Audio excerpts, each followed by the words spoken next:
오늘 말씀을 통해 우리가 왜 여호와만을 경외해야 하는지 살펴보겠습니다. 왜 여호와만을 경외해야 할까요?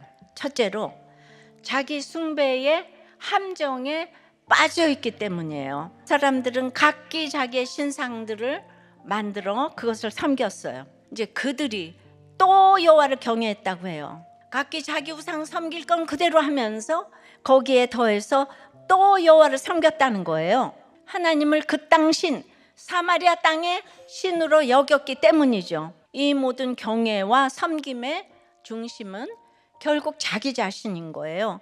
이들은 원래부터 각기 자기 신을 섬겼어요. 그러다 자기 행복이 깨지는 사건이 옵니다. 그러니 자기 신으로 불안한 거예요. 그래서 새로운 신, 그 땅 신을 섬겨요. 더 잘 섬기려고 제사장을 많이 둡니다. 우상 숭배의 끝에는 자기 숭배가 있는 거예요. 우리는 이타적일 수 없는 존재예요. 인간은 사랑을 할 수도 만들 수도 지을 수도 없어요. 우리는 태어날 때부터 이기적이고 자기 중심적이에요. 드러난 자기 숭배도 있지만 드러나지 않은 숭배가 더 무섭죠. 그래서 드러나지 않으니까 착한 게 가장 악한 거예요. 착하게 살라고 노력하지만 그 노력의 중심에도 나라는 우상이 있는 거예요. 그 속으로는 결국 자기를 위하여 그렇게 하고 있기 때문이에요. 그래서 함정이에요. 함정에 빠지는 줄도 모른 채 빠져 있기 때문에 제일 무서운 거예요. 이렇게 우리 모두는 자기 숭배의 함정에 빠져 있어요. 그러므로 여호와만을 경외해야 합니다. 아무리 우리 자신을 숭배해도 우리 안에는 구원이 없어요. 구원은 오직 하나님께만 있어요.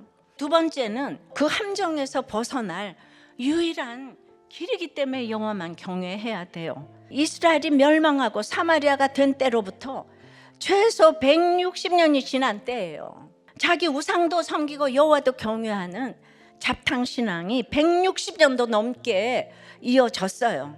여호와도 경외한 것은 사실 여호와를 경외하지 않는 것임을 분명히 하는 거예요. 하나님의 말씀은 언약이에요. 그런데 그 첫걸음이 다른 신을 경외하지 않는 거예요. 우리 힘으로는 절대 못해요. 우리 인생의 BC와 AD가 나뉘는 출애굽 사건을 주십니다. 그리고 출애굽 후에 어떻게 살아야 될지 그 지침을 율례와 법도와 율법과 계명으로 주세요. 성경을 교과서로 주셨다 이 말입니다. 그런데 우리는 서로 자기만 위해서 사니까요 늘 부딪히는 거예요. 그래서 우리 사이엔 믿음이 있을 수가 없어요. 하나님과 우리가 대등한 관계로 맺는 게 아니고요, 하나님께서 세워주시는 거예요. 모든 원수의 손에서 우리를 꺼내시고 빼내시는 하나님 여호와만을 경외해야 한다는 말씀이죠. 우리는 여호와도 경외할 것이 아니라 여호와만을 경외해야 해요.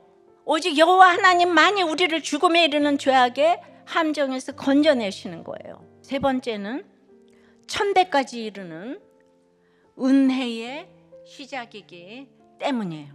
오늘 본문에서 풍속대로라는 말이 세 번째 반복되는데요, 그 시대가 옳다고 여기는 판단대로라는 뜻이에요. 우리는 이전 풍속대로 행하는 것이 늘 있어요. 하나님도 경외하는 건 하나님을 경외하는 게 아니라는 것을 이해하지 못해요. 이것이 바로 듣지 않는 모습입니다. 여호와만을 경외하라고 주님은 계속해서 말씀하시는데 이 말씀을 듣지 않아요. 나를 사랑하고 내 계명을 지키는 자에게는 은혜를 베푸느니라고 하세요.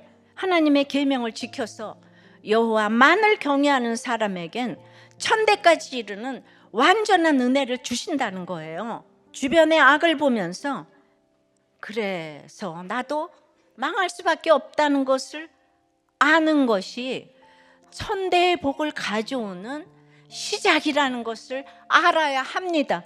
이 세상에서 하나님도 경외하는 것도 사실은 어렵습니다. 사명의 길은 십자가 길이에요. 끊임없이 갈등해야 돼요. 그래서 우리가 가정과 교회와 나라에서 각자에게 맡겨진 그 자리에서 여호와 또 경외하는 게 아니라 여호와만을 경외하는 이 순종 하나를 한다면 그것이 곧 우리 자자손손 천대까지 이르는 은혜의 시작입니다. 우리의 어떤 순종도 헛되지 않습니다. 주님의 말씀에 순종하는 작은 적용 하나가 가정을 살리고 교회를 살리고 나라를 살리고 자자손손 후손들을 살리는 천대의 은혜의 시작이 될 줄 믿습니다.